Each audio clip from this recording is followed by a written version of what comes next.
6 Democrat presidential candidates take the stage in Des Moines, Iowa for the last primary debate before the Iowa caucuses. One America's Jeff Dwyer has highlights from Tuesday's event.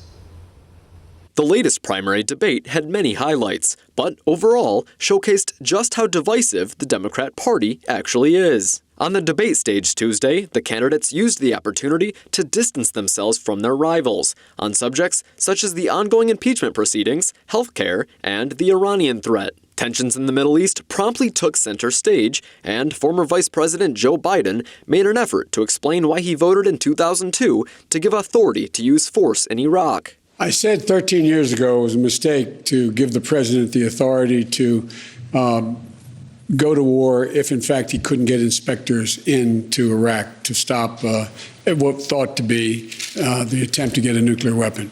It was a mistake, and I acknowledge that. Vermont Senator Bernie Sanders then appeared to take a jab at Biden for that very vote. Hundreds of thousands of Iraqis died. We have spent trillions of dollars on that endless war, money which should go into health care and education and infrastructure in this country. Joe and I listened to what Dick Cheney and George Bush and Rumsfeld had to say.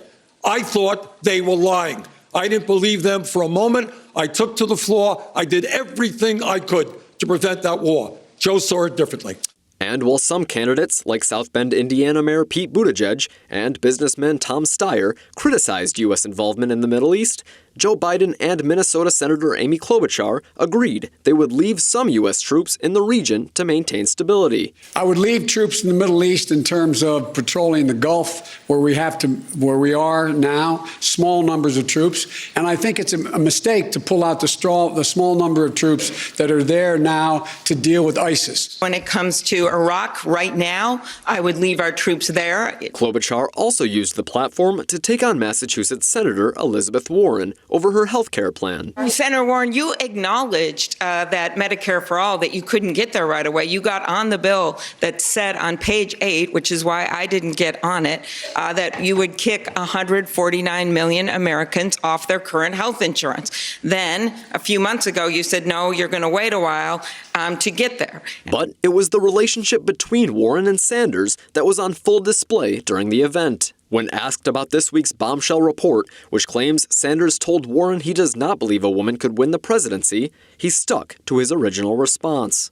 Well, as a matter of fact, I didn't say it. And I don't want to waste a whole lot of time on this, because this is what Donald Trump and maybe some of the media want. Anybody knows me, knows that it's incomprehensible that I would think that a woman could not be president of the United States. But Warren continued to double down. I disagreed. Bernie is my friend, and I am not here to try to fight with Bernie.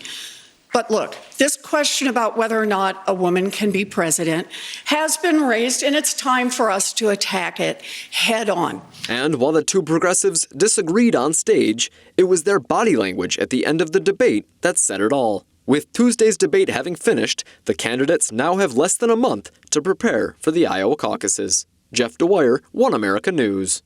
Want to see more videos like this? Click on the link below and subscribe to One America News on YouTube, and call your cable provider and kindly demand that One America News is added to your lineup. Call and subscribe today.